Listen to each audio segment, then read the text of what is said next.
Saudações a todas e todos. Este é o canal Pontos de Partida das Ideias e o tema do vídeo de hoje é o que é mudança climática. Tem pautas que a gente faz aqui no programa que a gente, às vezes, precisa ficar explicando o grau de relevância que elas têm sobre a vida cotidiana, sobre o dia a dia das pessoas. Eu garanto a vocês que essa pauta eu não vou precisar ficar explicando aqui para vocês. Literalmente, o Brasil está pegando fogo, o planeta está pegando fogo, os climas são cada vez mais extremos, até as temperaturas cada vez mais elevadas, e, como eu diria, o ar irrespirável, né? Diante de tudo isso, parece que as iniciativas dos governos, tanto daqui como de fora, parecem, diante da gravidade da crise, parecem insuficientes, parecem tímidas diante do caos que a gente está enfrentando. Então, para falar um pouco dessa situação que merece toda a nossa atenção, todo o nosso cuidado, eu estou aqui online com o ex-deputado Lício Vieira. Ele é doutor em Sociologia pelo antigo IUPERJ, Instituto Universitário de Pesquisas do Rio de Janeiro. Ele é professor de Sociologia pela PUC-Rio e militante das causas ambientais desde sempre. Muito obrigado, professor, por ter aceitado o nosso convite e indo direto ao ponto. O que é mudança climática? Muito obrigado pelo convite, Marcelo. Retificando, eu sou aposentado, professor aposentado, tendo em vista a minha respeitabilidade. Bem, olha, o tema explodiu no mundo e no Brasil.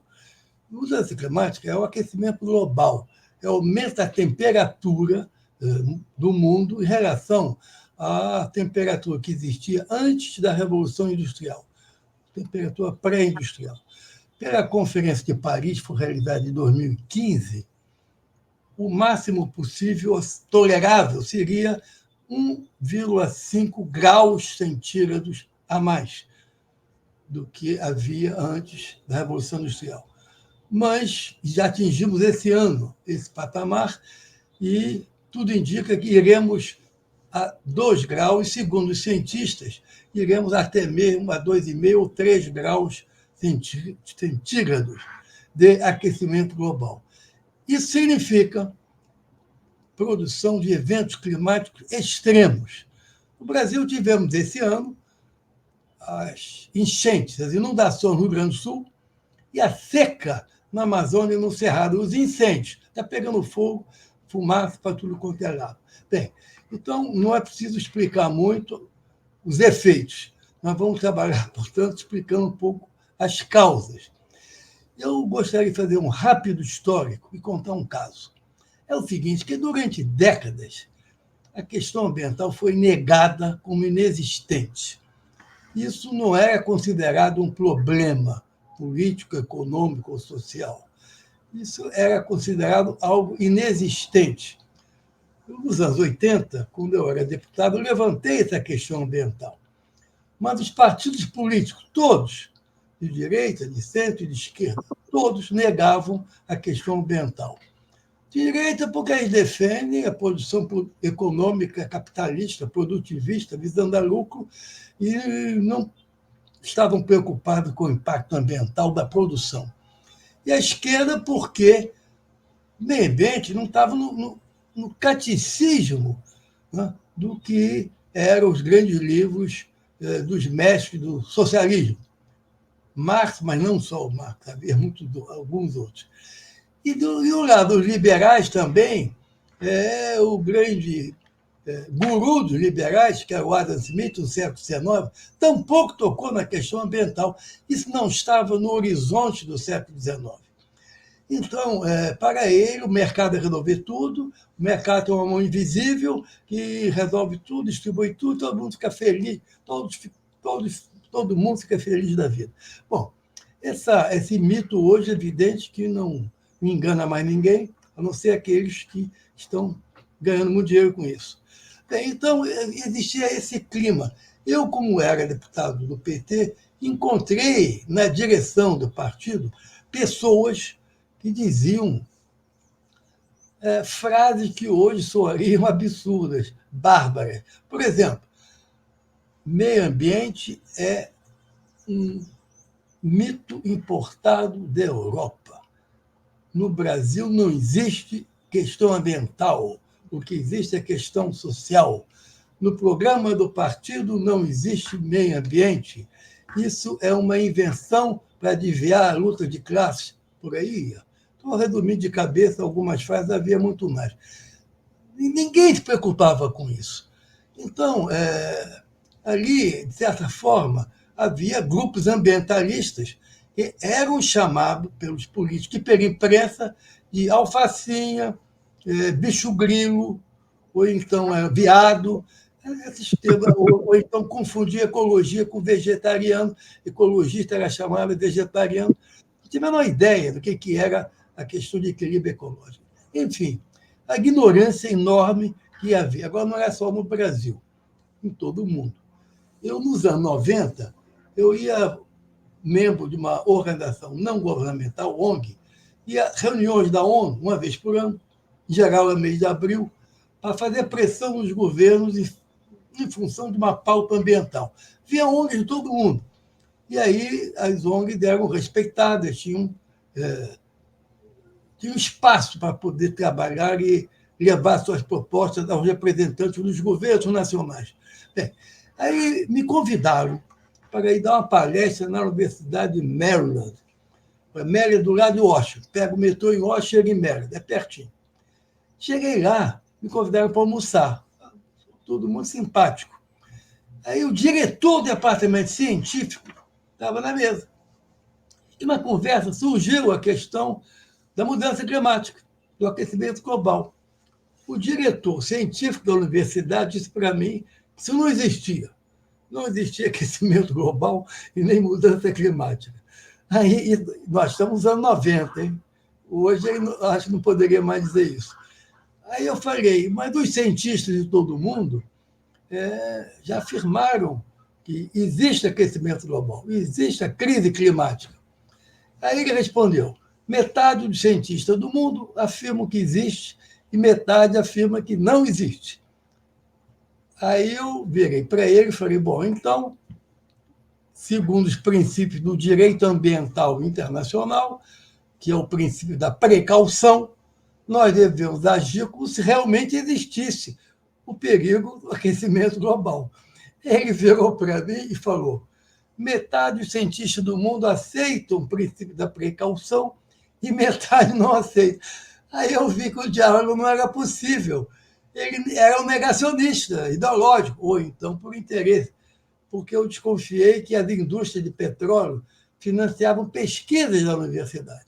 Por isso que aquele diretor era comprometido com os interesses da energia fóssil, da indústria de petróleo. Bom, isso aí é uma introdução rápida para mostrar que o negacionismo existiu no mundo inteiro e até pouco tempo ainda existia muito, muito forte. Por exemplo, nas reuniões internacionais da ONU, chamada de COP, Conferência das Partes, sempre tem lobby muito poderoso e forte da indústria de petróleo.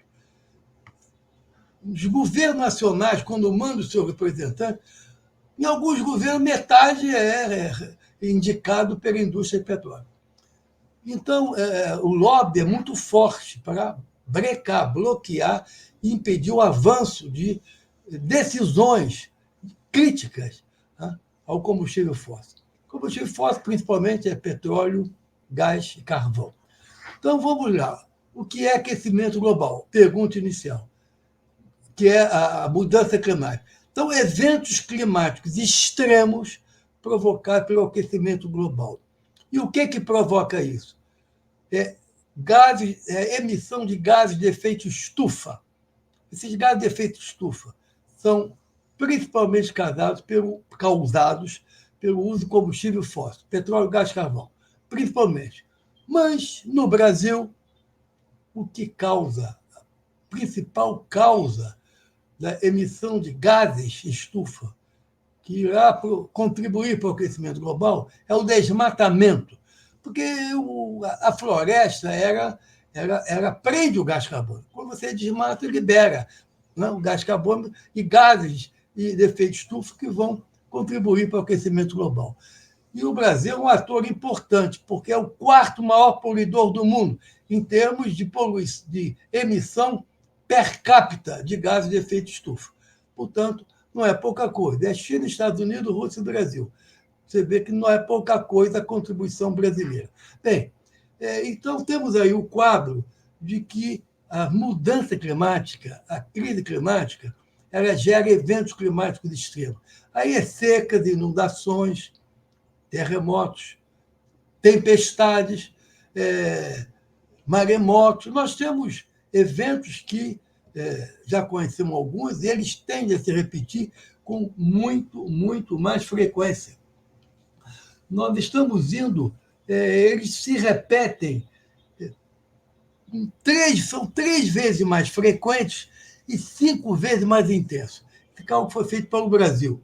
Tendo em vista a seca na Amazônia e no Cerrado, enchente no Sul, esses eventos climáticos estão se tornando 3 vezes mais frequentes e 5 vezes mais intensos. Porque sempre tem alguém que fala, mas isso não é novidade, já existiu no passado, sim, mas não com essa frequência e não com essa intensidade. Bem, a outra questão que eu acho extremamente importante é que os que defendem suas terras e a proteção ambiental na fronteira agrícola, na área rural, muitas vezes são assassinados pelo grande capital. Aí pega o agronegócio. O Brasil é o segundo país que mais mata camponeses, líderes rurais, quilombolas, povos indígenas e ambientalistas. Primeiro é a Colômbia, o segundo é o Brasil. Realmente é triste. Essa denúncia, todo esse levantamento foi feito pela Comissão Pastoral da Terra, CPT. Isso mostra que a violência, né, da luta contra, digamos, a dominação do capital, ela se deslocou principalmente, não só, mas principalmente para o campo. Bem, há um outro fator, outro vetor que é extremamente importante, que não pode ser de maneira alguma esquecido, que é a destruição da biodiversidade. Bom, a biodiversidade é a destruição de recursos naturais. O homem, o ser humano, está destruindo todos os seus recursos naturais para a produção, para o consumo. Acontece que o planeta Terra é limitado, ele tem limite. E o homem está se aproximando perigosamente dos limites planetários. Ou seja, vai começar a destruir o planeta, que não tem um plano B, não há um planeta B, né, para vir fornecer todos os recursos naturais que nós estamos destruindo. Nós, eles. De qualquer maneira, em termos gerais, o sistema econômico dominante está, que é de natureza produtivista, ao produzir, tem um enorme impacto ambiental. Enorme impacto ambiental. E isso está levando à destruição dos recursos naturais. Então, a destruição da biodiversidade é a destruição de plantas e de animais. Você vê, essas queimadas criminosas, elas matam animais. É uma tristeza ver plantas e animais sendo destruídos pelo fogo. Então, a coisa está se tornando extremamente grave e já hoje não tem mais como alegar ou aceitar fake news, como ocorria no governo passado, o ex-presidente dizia a floresta amazônica era úmida, nunca pegará fogo. Dizia um monte de bobagem, não entendia nada de nada, e estimulava passar a boiada. Foi feito. Passou a boiada. Estamos vendo aí as consequências da boiada que passou. Então, o que nós estamos vendo é uma destruição das fontes de vida do ser humano na Terra.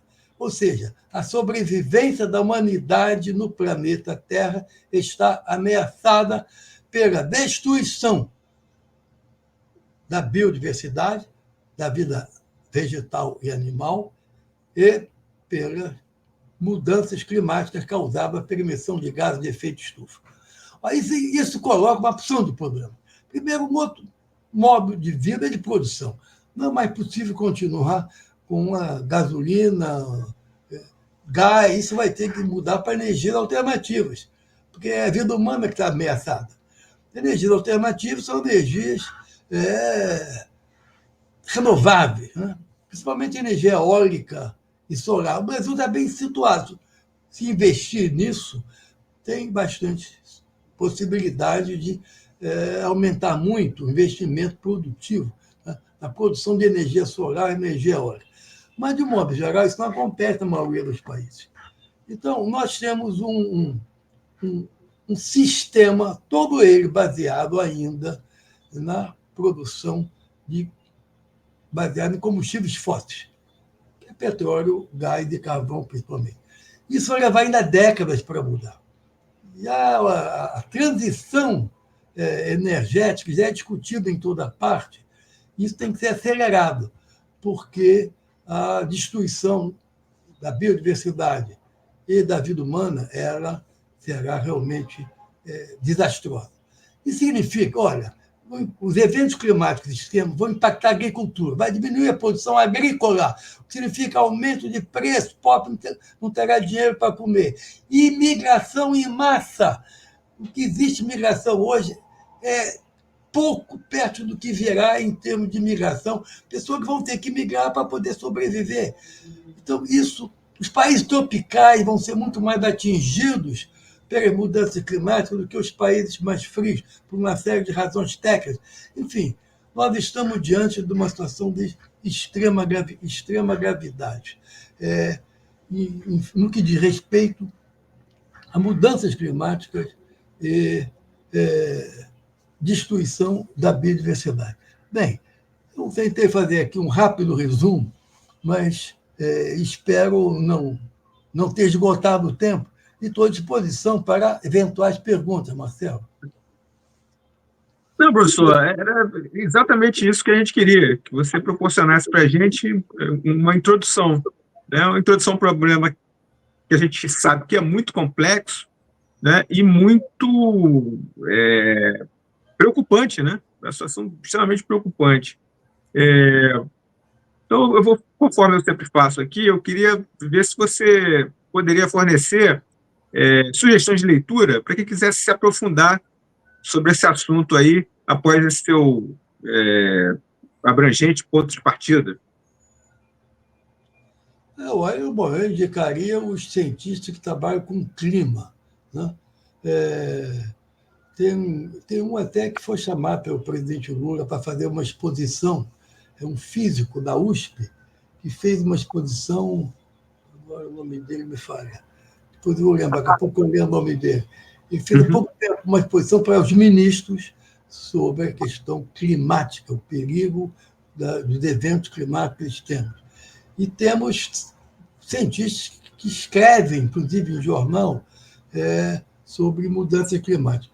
Vou ficar lhe devendo aqui os nomes, mas eu acho que são procurar os organismos, as universidades e os institutos científicos, que eles têm uma produção, isso se encontra na internet, eles encontram uma produção muito grande de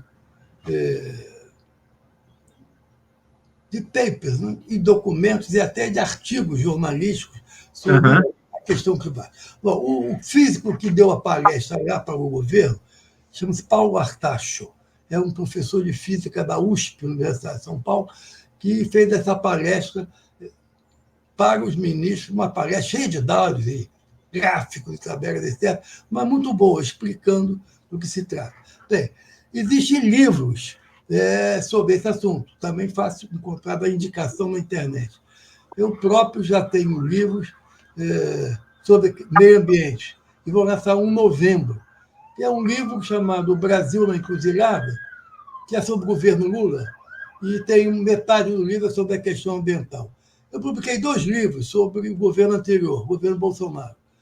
Um chama A Democracia Resiste e o outro A Democracia Reage.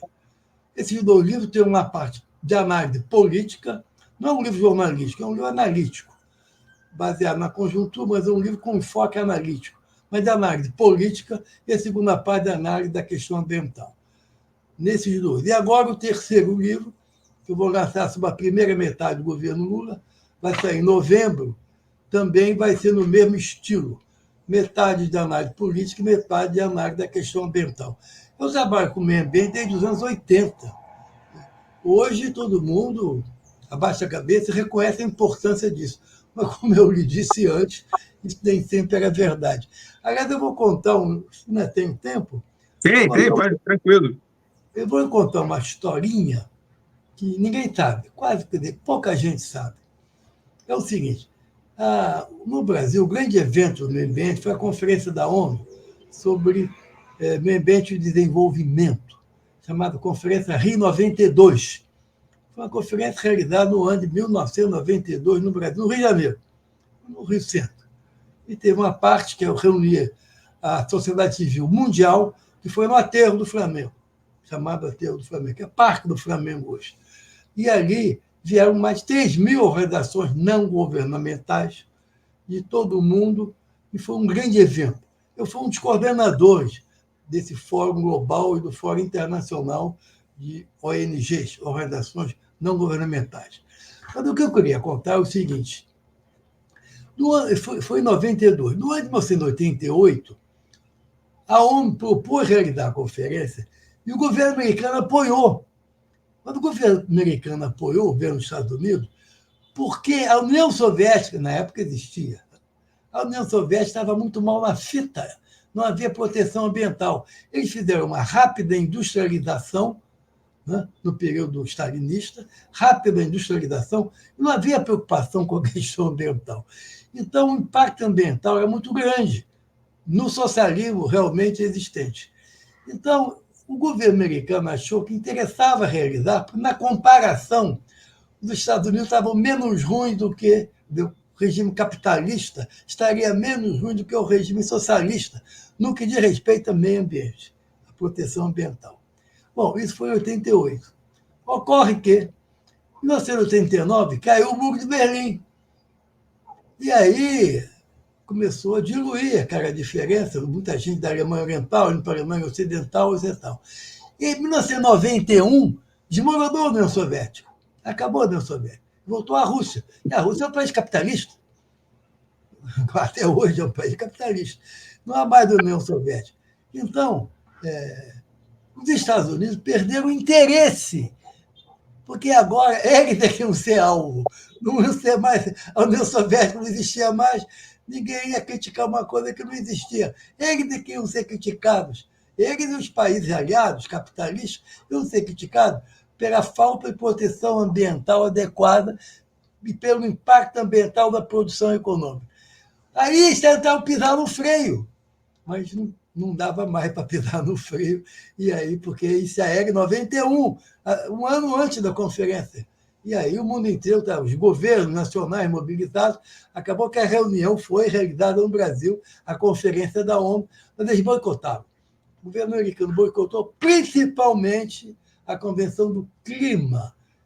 Eles boicotaram o quanto puderam, eles boicotaram para reduzir, digamos, a ambição das propostas.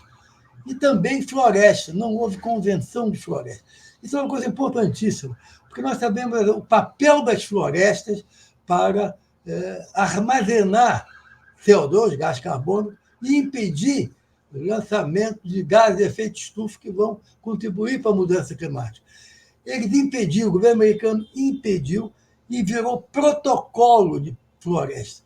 Ora, em linguagem diplomática, protocolo é uma coisa e tratado é outra. Convenção é outra. Né? Protocolo é muito mais fraco, digamos assim. Então, o protocolo foi aprovado, aí eles assinaram, porque eles se recusaram a assinar uma convenção de floresta. Então, o vilão, que eles achavam que seria a União Soviética, o vilão foi os Estados Unidos. E nessa reunião veio o mundo inteiro. Me lembro que Fidel Castro fez um belíssimo discurso na época, e houve representantes de vários países, etc. Então, eu estou citando isso para mostrar o seguinte: o problema está na produção econômica produtivista sem impacto ambiental. Está no uso abusivo de combustível fóssil, petróleo, gás e carvão. E a necessidade de efetuar rapidamente uma transição energética para energias renováveis, energias que não sejam poluentes. Você vê que no Brasil nós temos muita contradição. Olha, o Ministério do Meio Ambiente é ótimo, tudo bem, o ministro é ótimo. Mas ela não tem poder de mandar o Ministério da Agricultura, que apoia o asfaltamento da rodovia que corta a Amazônia, 319, se não me engano. Né? O Ministério da Energia apoia a exploração de petróleo lá na bacia da Foz do Amazonas. Né? O Ministério da Agricultura apoia a agrotóxico que desmata. Desculpe, apoia o agrotóxico também, mas apoia o agronegócio, né? A agropecuária que desmata e que causa incêndios. O Ministério do Meio Ambiente não tem poder. Não tem poder para impedir isso. Então, por melhor que seja, seria necessário, isso é uma proposta que vem desde a Conferência Rio 92, seria necessário que nos governos, ao lado do presidente da República, houvesse um Conselho de Desenvolvimento Sustentável que pudesse mandar nos ministros, com poder em cima dos ministros. Isso não existe. E nem sei se algum dia irá existir, mas pelo menos a curto prazo. A proposta está sendo feita no Brasil, a autoridade climática já vem com atraso, e se vier dentro do Ministério do Meio Ambiente, vai ser uma coisa para gerenciar os efeitos das queimadas, efeitos das enchentes, etc. Gerenciar crises, e não para impedir que ela ocorra. Isso seria necessário um órgão que tivesse poder sobre o Ministério da Agricultura, o Ministério da Indústria, o Ministério da Energia, isso, o Ministério do Transporte, isso não existe. Então, não podemos ser muito otimistas. A hora realmente é de reflexão e de preocupação, porque nós estamos caminhando, segundo cientistas, eu leio cientistas, eu não sou cientista dessa área, mas segundo cientistas climáticos, nós estamos caminhando para rapidamente chegar a 2 graus, que já vai ser uma tragédia, e até 3 graus, que significa redução drástica da produção agrícola, aumento da migração em massa, enfim, migração ambiental em massa, e vai ser aumento do, não falei ainda nisso, aumento do nível dos oceanos, com degelo das calotas polares, vai aumentar o nível de água dos oceanos. As cidades costeiras vão sofrer no Brasil, tem muitas cidades costeiras. Enfim, nós temos aí pela frente muito mais preocupações do que consolos em matéria de política ambiental. Isso é consequência do negacionismo, que acho que, não, depois dessa queimada toda e da enchente no Sul, eu acredito que esse negacionismo não vai mais surgir. Pelo menos está engavetado, não sei se vai ressurgir mais adiante. Mas os interesses econômicos são muito fortes na produção econômica. Na verdade, teria que encontrar um novo modelo de produção que não fosse baseado no agronegócio, na agricultura, que é poluidor e destrutivo do meio ambiente. Tem que encontrar um novo modo de produção e um novo modo de vida. Esse consumismo desvairado e esse produtivismo desvairado visando a lucro está levando a humanidade ao risco de extinção. Não seria a primeira vez. Na história da humanidade já houve extinções em massa. Não só aquela famosa história do cometa que chegou, caiu, matou todos os dinossauros. Essa é a mais conhecida. Houve outras. Por aquecimento provocado por inúmeros fatores, houve extinções em massa das espécies. Bom, isso há bilhões de anos atrás, mas isso houve. E há cientistas que dizem que nós estamos caminhando para o colapso, porque estamos destruindo as condições de possibilidade da vida humana no planeta, que tem limites, e esses limites não estão sendo respeitados. Antes de encerrar, tem um exemplo que é muito curioso, que eu vou dar aqui. Tem um escritor americano, antropólogo, chamado Jared Diamond, e tem um livro, Colapso, como a sociedade morre, como os países morrem. Ele cita vários exemplos. Um B eu acho muito interessante. Tem uma ilha perto do Chile, perto não, mas no oceano, à altura do Chile, no Oceano Pacífico, chamado Ilha de Páscoa. A Ilha de Páscoa teve uma civilização, tinha um povo que morava lá, não tinha ninguém. Eles destruíram todas as árvores. E aí acabou a possibilidade de vida na Ilha de Páscoa. Ao mesmo tempo, não longe dali, o Japão fez uma política de reflorestamento, no século XVIII, se não me engano, o início de XIX, agora não sei exatamente a data. O Japão fez uma política de reflorestamento. E hoje é um dos países mais florestados, digamos assim, do mundo, tendo em vista o seu tamanho, né? Tendo em vista o tamanho e a população. Né? Levando em conta o tamanho, que o Japão não é um país muito grande, e a população, o Japão investiu em reflorestamento. E lá tem uma legislação rigorosa em matéria de permissão para desmatar. Não é como no Brasil, que qualquer um vai lá, desmata, taca fogo e nem vai preso, porque crime ambiental no Brasil compensa. Quase ninguém nunca vai preso. Temos agora, com essa tragédia toda, um ou outro gato pingado que foi preso. Os garimpeiros cansaram de desmatar. A pecuária desmata para depois botar boi. Fazendeiro no Pantanal, eles botam fogo para depois poder abrir pasto para gado. Então, ninguém vai preso. Então, nós temos aqui uma conduta muito condescendente com os grandes poluidores, os grandes destruidores. Só que nós estamos chegando no limite. Você vê, o prejuízo humano e financeiro no Rio Grande do Sul, com a enchente, com as inundações, foi enorme, enorme. Né? Prejuízo com a seca na Amazônia, rios que secaram, seca, fumaça, incêndios. E tudo isso traz um prejuízo enorme, prejuízo econômico, prejuízo à saúde física, emocional e mental. Então, nós estamos diante de um quadro muito, muito grave. E isso vai exigir medidas muito mais drásticas do que aquelas que estão sendo apontadas hoje. Ou isso, ou nós iremos caminhar para o colapso. Eu, infelizmente, sou muito otimista, tenho sido na minha vida, mas agora realmente eu não estou com muita vontade, não estou com muita possibilidade, não vejo muita condição de eu ficar otimista, a não ser que haja rapidamente uma reviravolta. Mas isso vai exigir mudanças rápidas, drásticas e profundas em matéria de transição energética para energias renováveis e não só. Energias renováveis, principalmente eólica, solar, biomassa, etc. Mas não só. Vai necessitar um novo sistema de produção. Um novo sistema que não se baseia nesse produtivismo que tem um impacto ambiental enorme. Sem dúvida. É verdade. Eu acho que uma mudança completa, né? Não vou cansar os nossos ouvintes. Não, tranquilo, falou assim, a duração do programa, perfeito. Um senso de tempo, de administração de tempo perfeito.